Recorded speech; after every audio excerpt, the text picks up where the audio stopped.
Hey guys, let me just say this vlog is so not about Manchester United. Absolutely not about Manchester United. There's nothing new for me to say other than what I've already said. So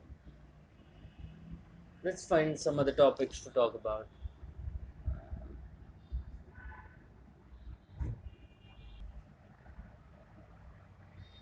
Topics other than Manchester United to talk about.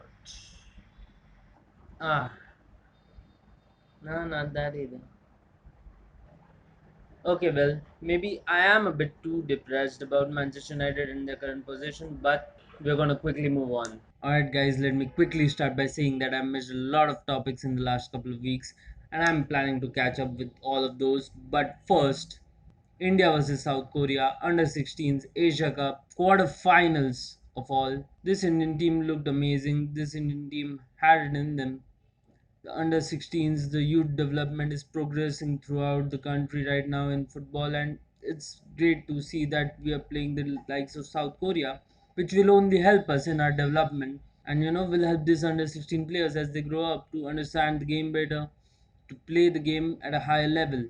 And yeah, so it was a mouth-watering fixture. Also, given the stakes of it being a quarterfinal in the Asia Cup, if we had won it, against one of the better teams in the competition, one of the best teams in the competition. Who knows what would have happened later on? That would have been a major boost in confidence and all of that. But it's what ifs and what nots because we didn't manage to get through the hurdle. But there's no shame in it because we played one of the best teams in Asia. We gave them a tough fight, unlike in previous years, unlike in the early 2000s and all that. We gave South Korea a real tough fight. They only won by 1-0 scoreline, and that's saying something. Our goalkeeper was brilliant, our defense was brilliant. In the early parts of the second half, we were brilliant in the counter attacks as well. Actually, we gave them some really tough moments, and then a 68th minute goal, and it proved as a gut punch for us. But still, after the 80th minute, we started to create some more chances, but it wasn't enough to score. They had it covered in the defense, and sadly for us, we were knocked out of the Asia Cup. Still, it took one of the best teams in Asia and also a lot of struggle from them for us to be knocked out. So, that should give us a lot of confidence. So, congratulations are in order to our boys. The boys in blue played really, really well. And who knows, when these guys play for the men's national team, we'll be playing in the World Cup. Now, quickly moving on to the ISL. Today is Mumbai City FC versus Jamshedpur, and we are gonna beat them final. I'm sure of it.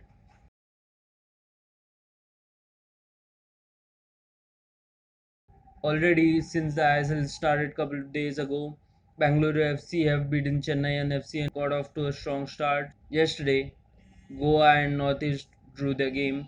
Oh, as well as Kerala Blasters beat ATK on the first day. So that's that. We this year Mumbai City FC look like they have a strong chance in getting into the later stages of the competition, and if not fighting for the title, fighting to be in the better half of the table. I'm not sure that we can turn it around so quickly and be on the top of the table and win the league and all that, but at least what we can do is be in the contention and fight for these things. Most of all, what the players and the coach must be thinking is get 3 points today, get 3 points the next game, and that's the way to do it. Here's hoping a good season for Mumbai City FC.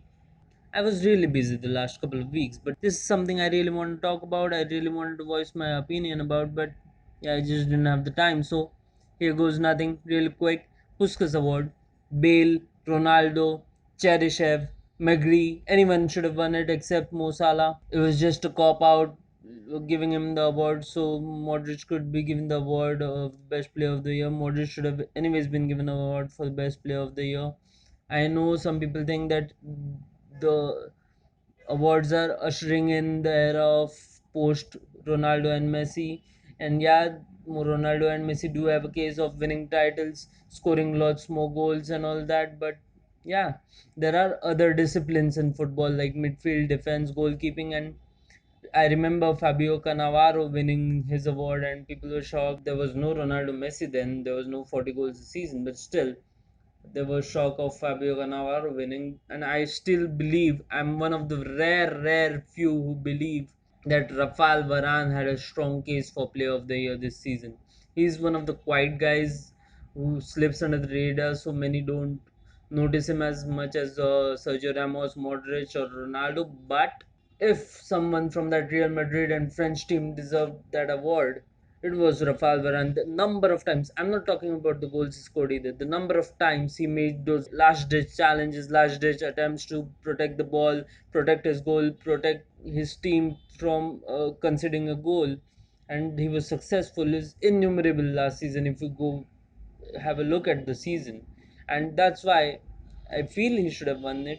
I'm in the rare majority, most of them are not even considering him. So yeah, that's that. But Modric on his own took his national team to the finals. Yes, there were some major contributions like goals scored from Perisic, Mandzukic, different goal scorers in different games, Rebic or Vida, for instance, and penalties and the fantastic saves of Subasic. By the way, Subasic should have been in the team of the year, not Thibaut Courtois. Courtois did some good stuff, but three penalty shootouts. Was it three or two? Round of 16 quarterfinals, not semifinals. So two penalty shootouts, and yeah, some really important saves. Other than that, in the final he couldn't manage it, but that was his tournament. And with Monaco as well, he had a really good season. They didn't win the league because of Paris Saint Germain, but they came in second, and that's got to count for something.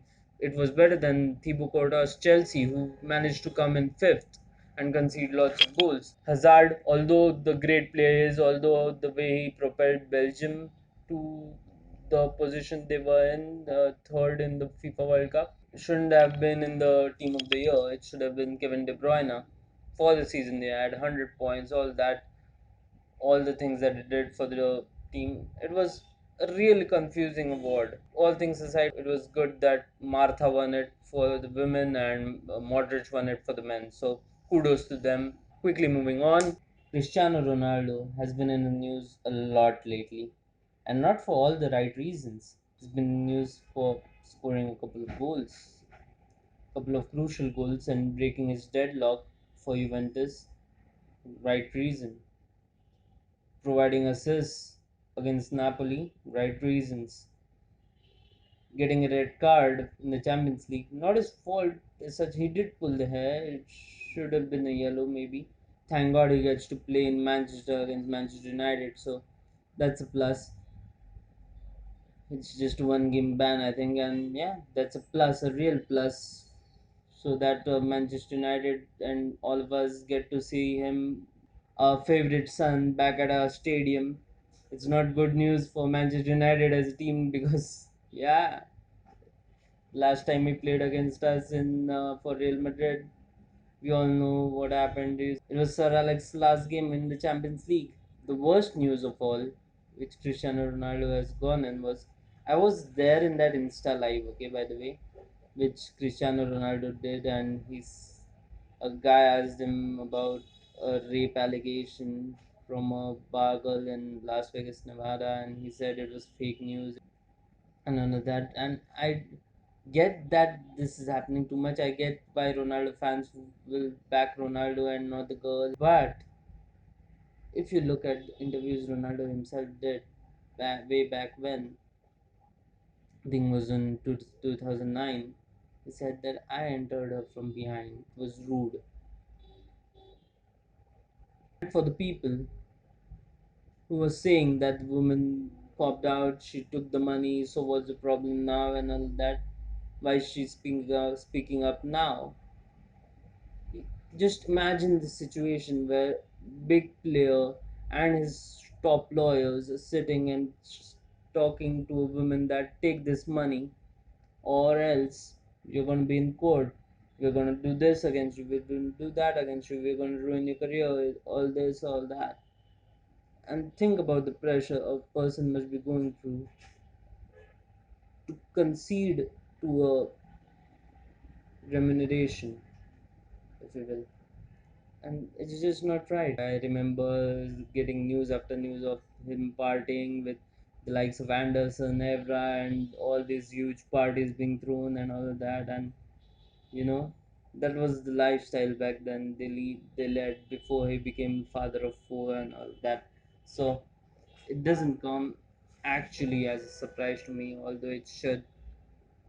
But yeah, that's all I gotta say about that. Think about it before you support Ronaldo in this one. Lastly, before ending this vlog, guys, a simple quote but words to live by for every fan. It's easy to support a team when the team is winning. The real fans are the ones who support it when they're losing.